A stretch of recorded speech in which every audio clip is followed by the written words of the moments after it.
d'exploration deviennent des sociétés d'exploitation et de production.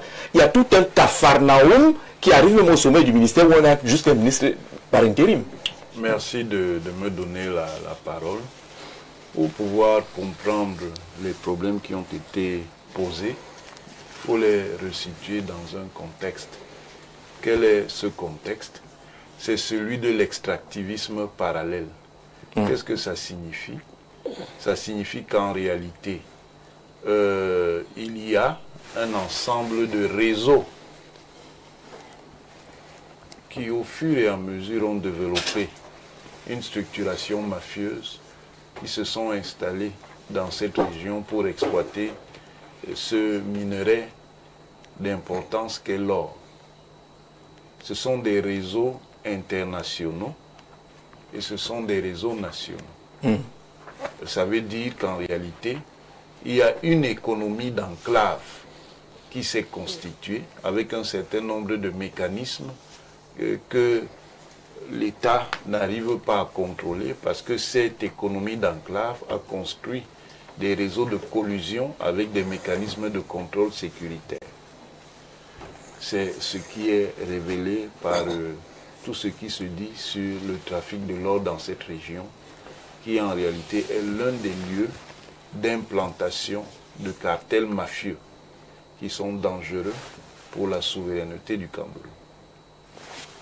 Cela étant dit, évidemment, il faut que le Cameroun construise une politique systématique de gestion et de régulation de l'exploration et de l'exploitation de l'or dans cette région. En organisant ce qu'on peut appeler une économie stratifiée. C'est quoi une économie stratifiée? C'est que nous aurons l'État en position non seulement de régulateur, ça c'est la théorie libérale, mais un État coordinateur, c'est la théorie mercantiliste. Parce que l'or en question, c'est un instrument de souveraineté qu'on ne peut pas laisser complètement aux mains du secteur privé, qu'il soit national ou international. Cet État coordinateur doit, c'est un impératif, pouvoir construire cette économie avec un ancrage local de type communautaire. Ça veut dire donc que dans les métiers qu'il faut organiser pour un meilleur développement de l'économie aurifère, il est fondamental d'insérer des acteurs qui appartiennent donc à l'écologie humaine régionale, c'est-à-dire les communautés de l'Est. Parce que c'est un élément essentiel. Si l'or est une ressource nationale, comme le pétrole, comme tout ce que vous voulez, le cacao, le café, c'est produit quelque part. Et on ne peut pas imaginer que l'exploitation et la valorisation de cette ressource-là se fassent alors que les communautés locales sont complètement exclues du mécanisme. Et ça permet donc de résoudre au moins certains problèmes de développement régional. Il est important également de développer un secteur privé national.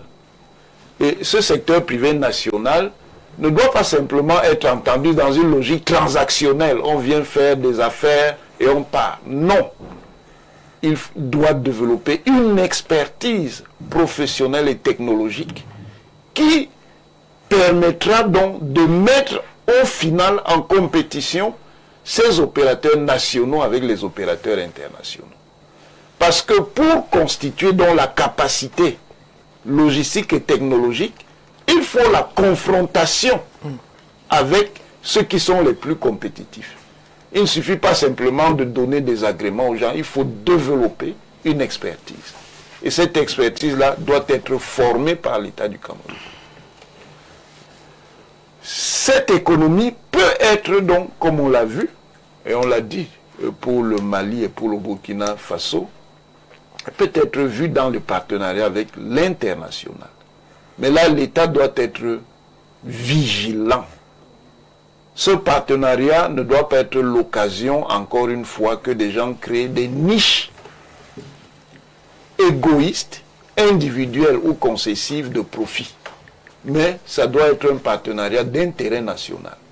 Même si nous n'avons pas l'expertise technologique dont M. Abaté a parlé, d'abord, comme je l'ai déjà dit, nous devons la former. Ensuite, nous devons insister sur le problème du partage des gains. Parce que c'est là tout le problème Absolument. de cette économie des minerais et des hydrocarbures. Ça veut dire que si des gens viennent, si la ressource est à 100 francs, s'ils prennent 95 francs, vous voulez donc faire quoi? On a vu des partenariats de ce type en Afrique où des gens venaient prendre 95 francs. Après, ce sont les mêmes qui disent que le pays n'arrive pas à se développer. Non. C'est-à-dire qu'il y a quand même une marge minimale dans ces partenariats. Nous devons Professeur, si vous permettez, pour appuyer ce que vous dites, parce que quand on dit même 100 francs, ça ne monte pas, parce qu'il y a des ressources qui font sortir l'état brut, bien sûr, sans vous dire la quantité, et qu'ils vous disent que dans leur pays, ils ont transformé, ça a donné ceci. C'est sur ça qu'on s'attend. Donc, il faut des capacités non seulement à bien négocier les partages, mais les capacités à savoir. Par exemple, nous avons aujourd'hui le fer qui sort du Cameroun. On ne sait pas exactement à quel taux le produit brut qui sort est enrichi en fer. C'est eux qui vont nous dire. Et vous savez qu'en fonction du niveau d'enrichissement du minerai brut, la valeur également joue. Donc les pays africains ont une importance, comment dire, c'est une question de souveraineté stratégique, comme disait le professeur, tellement importante que nous devons, à défaut d'avoir les structures, d'avoir les financements pour créer nous-mêmes nos usines ou nos raffineries, nous devons au moins avoir les compétences techniques et technologiques pour terminer donc. Et c'est là où il y a donc l'aspect stratégique qui a été abordé. Un minerai comme l'or doit faire l'objet d'une garantie souveraine fondée sur la protection militaro-sécuritaire. C'est-à-dire que nous devons avoir un Fort Knox à notre niveau où nous sommes capables de protéger nos réserves en or. Pourquoi? Parce que évidemment l'or demeure, en dépit des transformations des mécanismes de la régulation monétaire et financière internationale, quelque chose qui est essentiel, comme M. Otélé le disait, pour la crédibilité financière d'un pays. Et la protection doit être une protection de premier niveau d'ordre militaro-sécuritaire. C'est-à-dire, pour le dire simplement, il faut qu'il y ait une forteresse protégée par l'armée, les forces de défense et de sécurité du Cameroun, où on sécurise sur notre territoire ses ressources. Je suis d'accord ça avec permet, cet aspect. Oui. pour terminer, de contrer, ça permet de contrer, malgré donc les contraintes que nous avons, ça permet de contrer les fluctuations qui sont liées à la zone monétaire dans laquelle nous nous trouvons. Merci pour cet aspect de sécurité. Ça pose la question du rôle contrôle, même si Daniel Koulou-Dabaté a voulu relativiser, soit densifié. Moi, je pense que c'est d'abord une affaire d'orientation politique et stratégique. Ça veut dire qu'on sait évidemment qu'il peut y avoir des brèches dans les systèmes de contrôle liés à ce que M. Limbi Lobe appelle les facteurs humains. Mais le Cameroun a déjà conçu des systèmes de contrôle croisés ou autre chose qui sont extrêmement efficaces. Ah, pour sauver le président. Donc, il y a la possibilité, c'est comme vous le dites, il y a des systèmes de contrôle croisés qui peuvent permettre de réduire les brèches. C'est l'orientation. Ces systèmes peuvent donc faire entrer tous les instruments de surveillance que vous évoquez, par exemple les drones, mais dans différents dispositifs. C'est-à-dire que le ministère peut avoir ses instruments, la SONAMINE a ses instruments, les forces de défense et de sécurité ont les leurs, et d'autres agences de contrôle, même sollicitées de manière contractuelle, peuvent avoir les leurs. D'accord. Deuxième chose, c'est l'idée que c'est une ressource stratégique qui doit être au cœur de la recherche de la souveraineté économique.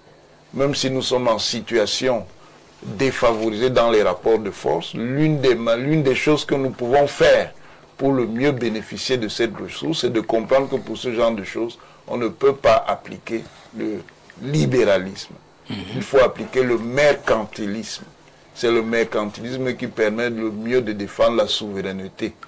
Et même si les ressources sont limitées, même si elles peuvent faire C'est à l'objet... côté d'un libéral, je ne suis pas d'accord avec toi. Bon, évidemment, je sais que tu Vous les libéraux, là. d'accord. Moi, je ne le suis pas, donc il n'y a aucun problème. Donc, il m'a fait perdre le fil.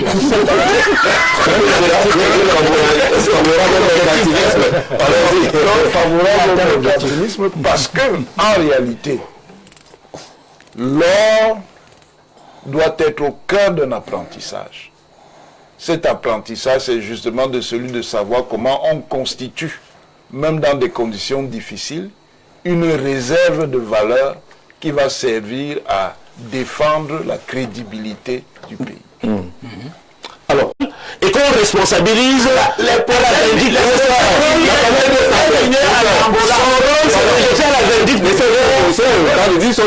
Non, ce que je veux dire, c'est que dans ce type d'économie, il y a toujours, c'est imparable, il y a toujours des acteurs de l'establishment. Toujours, mais, ce n'est pas parce qu'il y a des acteurs de l'establishment que ça ne doit pas être régulé. Tout à fait. Avec comme priorité l'intérêt national. Ensuite, il y a aussi des éléments politiques en termes de redistribution qu'on a signalé tout à l'heure. S'il y a donc maintenant une oligarchie, par exemple, de production et d'exploitation de l'or, on ne peut pas ne pas y avoir des originaires de l'Est. D'accord, c'est clair. La question de